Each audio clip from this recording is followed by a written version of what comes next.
À présent, Monsieur Schaffhauser pour le NL. Monsieur le député Schaffhauser, 5 minutes s'il vous plaît. Chers collègues, je suis très soucieux des droits d'information du Parlement par la Commission. La véracité de l'information, le recoupement des sources sont des conditions d'un jugement éclairé. Le recoupement des sources est absolument nécessaire pour un travail parlementaire. À ce sujet, j'avais d'ailleurs, dès 1986, soutenu le projet de nos responsables du renseignement de mettre en place une école de guerre économique, car la guerre aujourd'hui est souvent économique et cette guerre passe par la manipulation de l'information. Et cela quand j'étais au cabinet du président de l'Assemblée nationale. Je pense également que le travail d'investigation parlementaire est fondamental, car on essaie en permanence de nous manipuler, de manipuler les représentants de la souveraineté. Je dois cependant vous dire que l'expérience de 2 ans dans ce Parlement me fait douter de notre sincérité dans la recherche de la vérité. Je ne parle pas de la Commission, elle est sous influence, comme l'ont montré les travaux de nos journalistes d'investigation dans leur livre Circus Politicus, qui a eu d'ailleurs le prix de la presse internationale. Cette commission nous manipule avec des informations fausses, venus de propagande d'État, de commissaires liés à des cercles d'intérêts occultes qui n'ont rien d'européen. Cette propagande est éhontée, scandaleuse, conduite par des agences de désinformation présentées comme des émanations de la société civile ou par ces sociétés secrètes travaillant pour des lobbies étrangers. Il y a suffisamment de précision dans le travail d'investigation fait par les journalistes. Je vous parle de notre Parlement, de notre manière d'accepter l'information donnée, d'avoir également un regard d'intelligence dans l'information qui nous est donnée. Nous sommes quantitativement plus que bien informés, mais qualitativement, sommes-nous vraiment informés? Je vous pose la question. Nos services extérieurs, par exemple, ne travaillent pas les sources, ne recoupent pas le travail d'intelligence fait par nos États, par contre. Il y a en France, par exemple, un véritable travail qui irrigue d'ailleurs le Parlement national. Ici, un tel travail n'existe pas.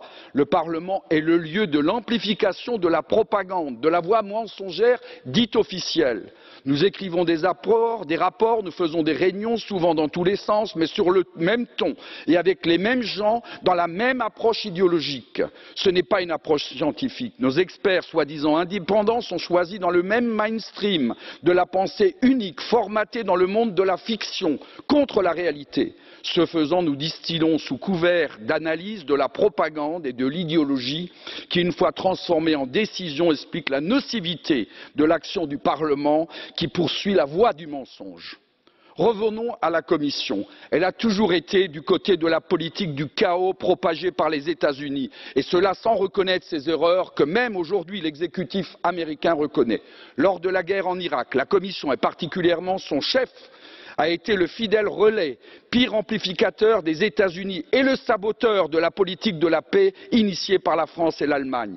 Et du côté du Parlement, ce ne fut pas mieux. J'avais rencontré le président Brok à l'époque, à la demande de la France. Il était favorable à cet axe Paris-Berlin-Moscou, mais la politique américaine a été suivie par le Parlement.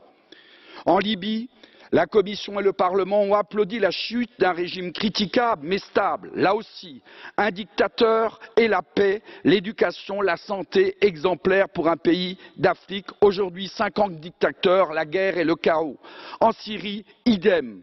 Au Proche-Orient, Commission et Parlement réussissent le tour de force d'être à la fois hostiles à la seule démocratie de la zone, je parle d'Israël, tout en faisant les yeux doux aux États du Golfe qui insufflent le poison de l'islam radical jusque dans nos cités. Dans les Balkans, en Ukraine, dans l'espace post-soviétique, la Commission et ce Parlement poursuivent toujours cette même politique et sont les fidèles alliés de l'OTAN contre les intérêts des États membres. Cet élargissement sans contours ni frontières élève partout des murs au lieu de construire des ponts entre l'Ouest et l'Est de l'Europe, faisant de notre continent non la pointe de l'Eurasie, mais un pont avancé, instrumentalisé et vassalisé de l'Amérique.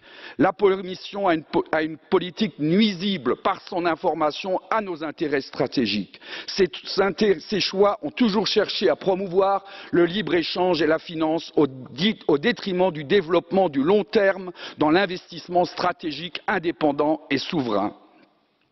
Je pourrais venir sur encore beaucoup d'autres exemples. Je n'aurai pas le temps. Je veux simplement vous dire un élément essentiel. L'Europe politique est apparue lorsqu'il y a eu l'invasion musulmane. C'est la première fois dans l'histoire qu'on parle d'Europe politique.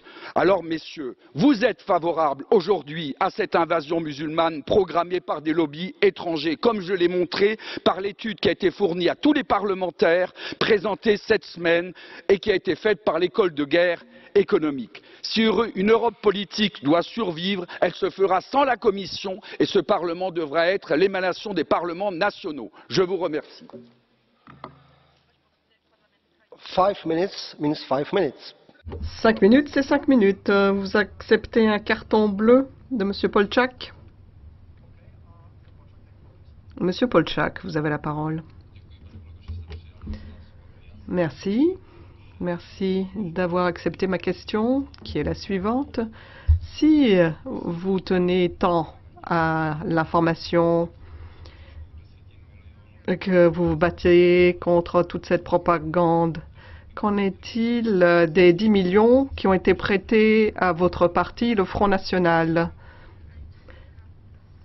Est-ce que vous parlez au nom de vos compatriotes français ou de la part de la Russie? Mes très chers collègues, c'est très facilement que je vais vous répondre.